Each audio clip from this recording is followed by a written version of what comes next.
Carlos Amorim, bem-vindo a mais um Drops do Cine TV Virtual. Hoje você vai conferir o 8º dia da 25ª Feira Pan-Amazônica do Livro. Olha como é que tá aqui no fundo, ó.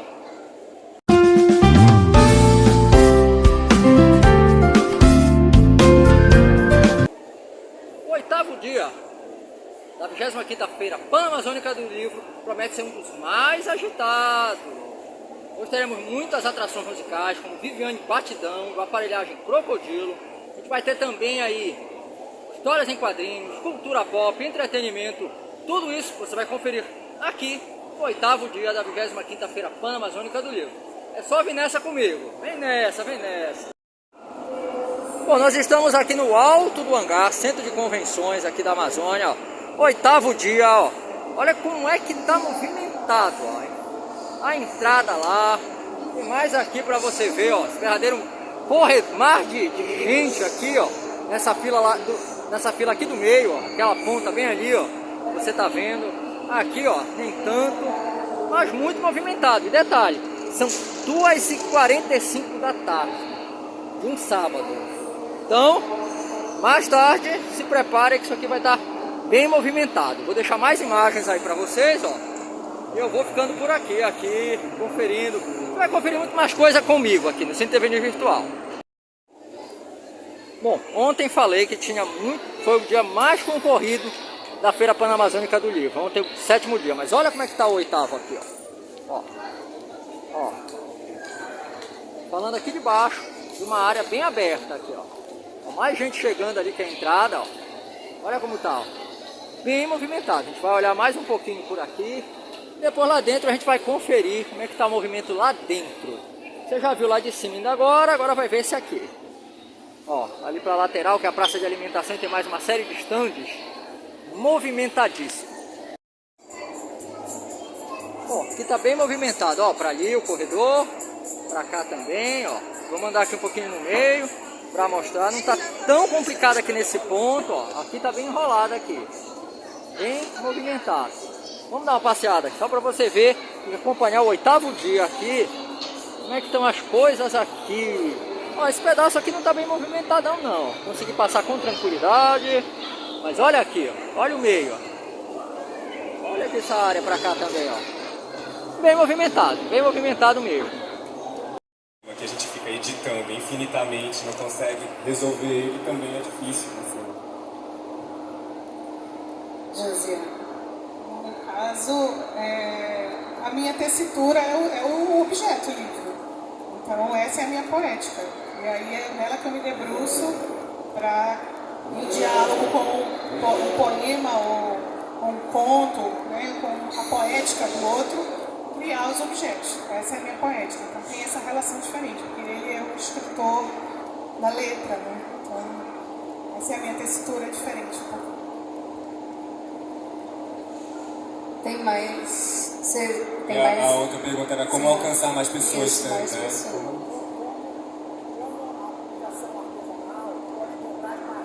Como pode... A produção industrial, eu acho que ela não vai quebrar. Não sei. Eu acho que ela não vai quebrar porque é um sistema muito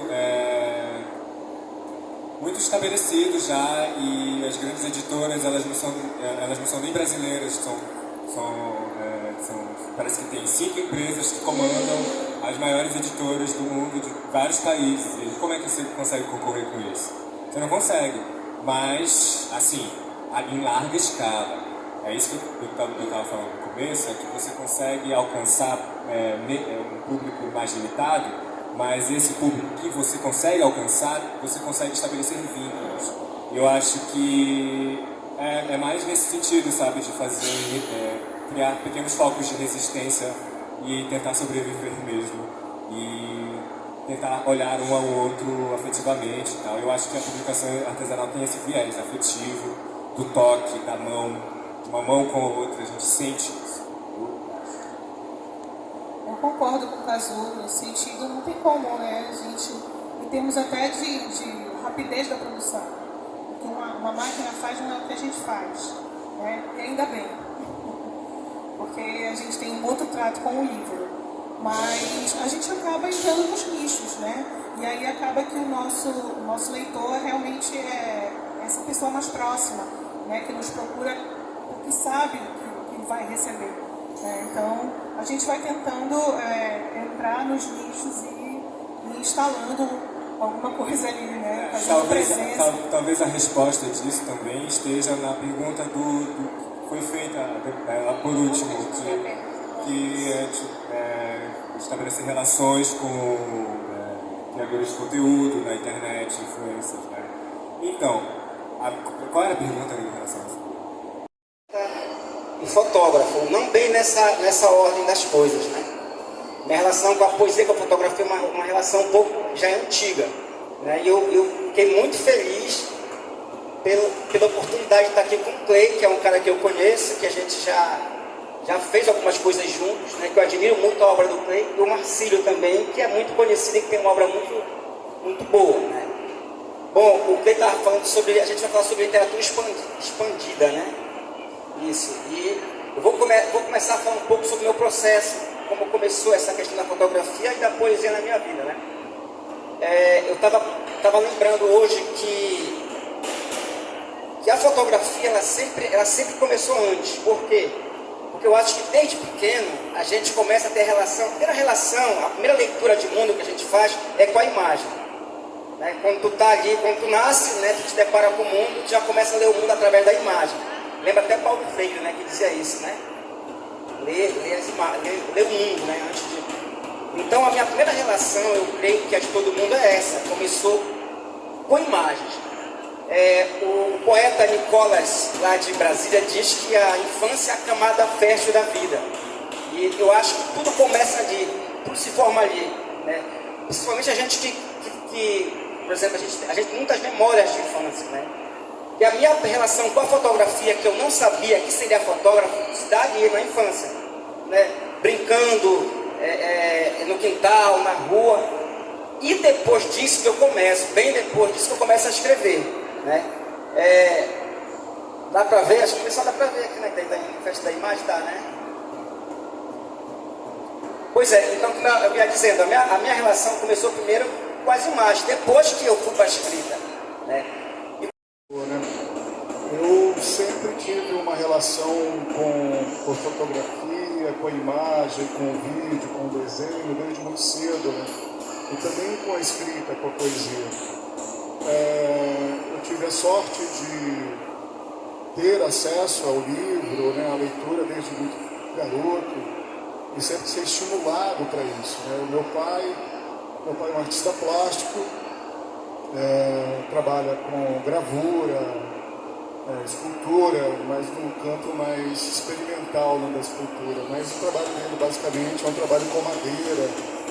E eu sempre via o meu pai desde muito cedo desenhando, escrevendo, né? E eu lembro que quando criança eu era o público dele, então eu me interessava pelo que ele escrevia e ele lia para mim. Eu era muito garoto, né? Eu sempre falo que o meu primeiro poema, inclusive até hoje ele tem, eu acho que eu tinha uns 8 anos. Obviamente isso não é um poema, tá, gente? Os meus primeiros versos ali, 9 anos de idade, era um plágio de um poema dele, né? Porque era a única referência que eu tinha de poesia, era do meu pai. E assim, sempre me interessei muito por pintura e poesia paralelamente, né? Desenho, eu sempre desenhei, sempre gostei muito de desenhar. E essas coisas seguiram de maneira muito próximas e paralelas à minha vida. Eu nunca tive um processo em que essas coisas andassem separadas, né?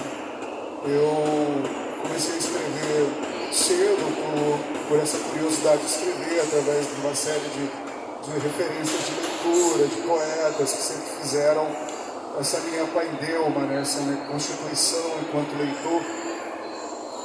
E a poesia sempre disparou, no meu caso, todos os meus trabalhos no campo da visualidade.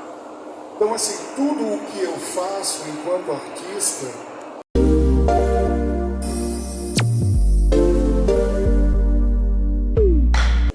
Obrigado por conferir o 8º dia da 25ª Feira Panamazônica do Livro. Você já sabe aqui, ó, as letrinhas amarelas passando aqui, como tradicionalmente eu faço, ó. Letrinhas amarelas aqui, ó.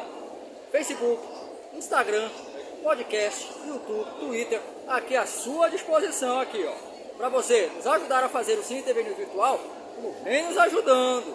Deixe sua mensagem, seu comentário, sua crítica, sua opinião aqui nas nossas redes sociais, que repito, liberadíssimas para você. Muito, muito obrigado pelo carinho. Eu vou ficando por aqui sem mais delongas. Fui, tchau. Até a próxima.